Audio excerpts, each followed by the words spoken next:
like, it was, I don't know what he was talking about. I was like, I gotta keep it going. Yeah. Okay.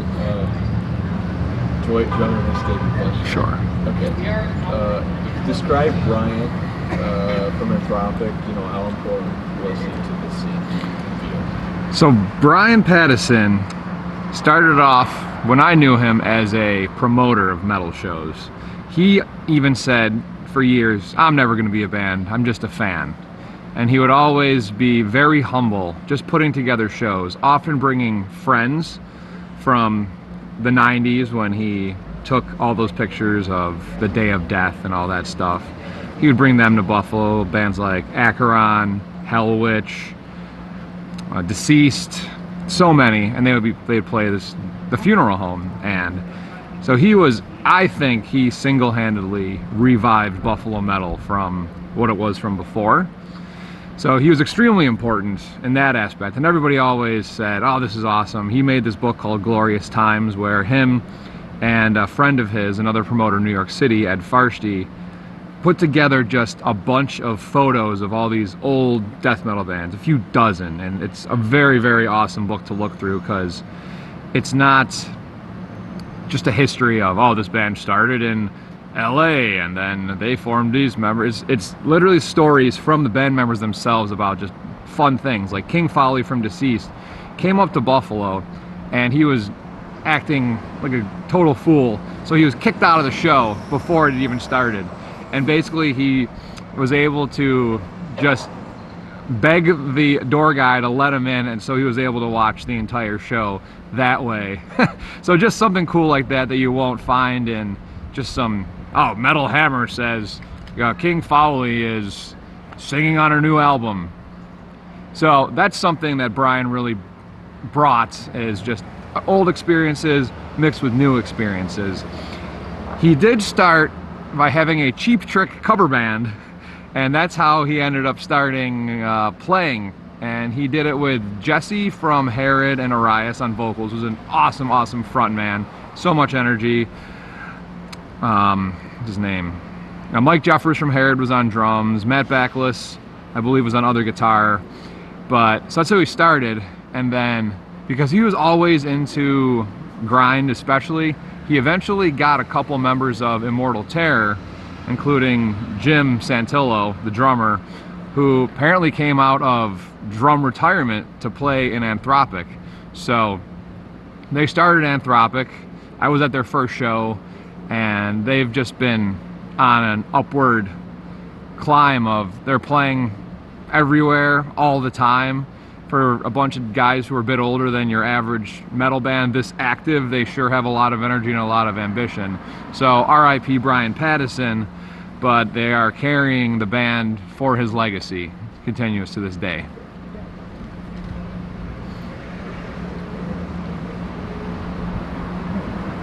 Break real quick. All right.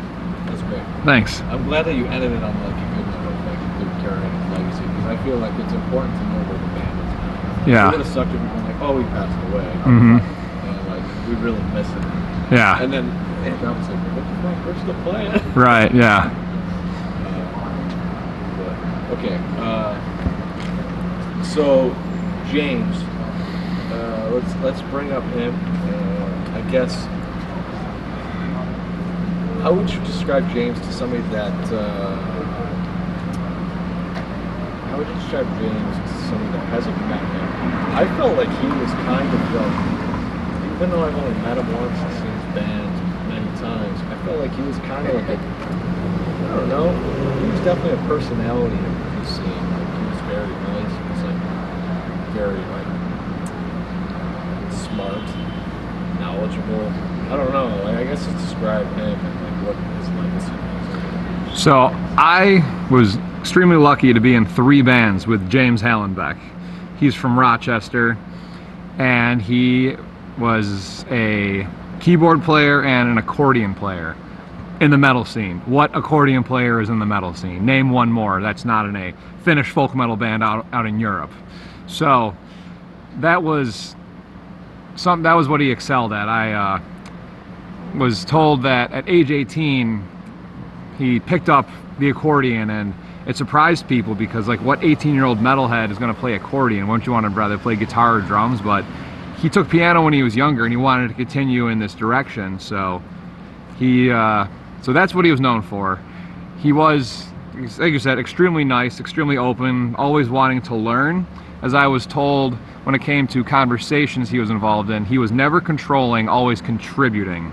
He always made people feel welcome, always welcomed people into his spaces.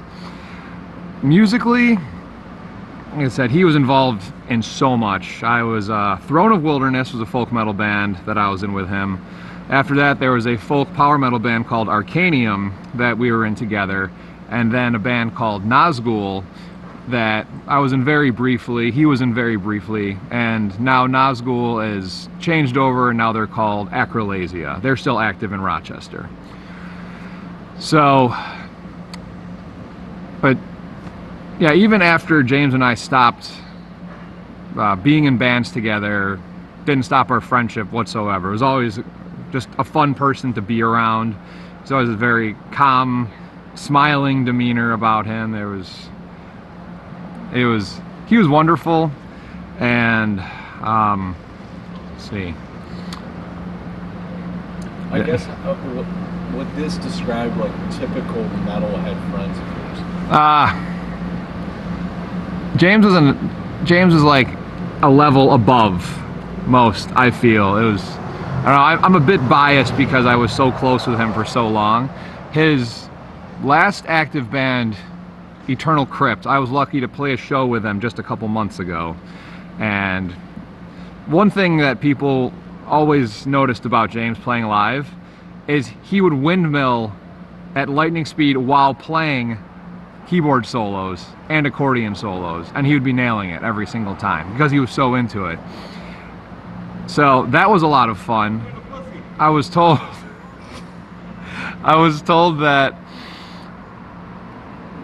his latest band, Eternal Crypt, he actually wrote a lot of his keyboard parts on MIDI lines, so they can actually use those for their next album coming up. So we have still yet to hear some parts that he composed that will be released in the future. So I was lucky enough to find a lot of old video footage that my mom took, because I used to have a couple concerts at my parents' house because they have some land, and they said sure. So I had a couple power metal, folk metal, I called them Power Folk Belly Dance Festival 1 and 2. That's literally what it was: power metal, folk metal, and belly dancers. And I was very lucky to get 2 full performances where James is in there, and a lot of those songs we never recorded because the band ended before we could. So that's something to look out for. I'll upload them when I can, so you can continue to share the music of that we did together. And so yeah, he was always wonderful, and I absolutely miss him terribly.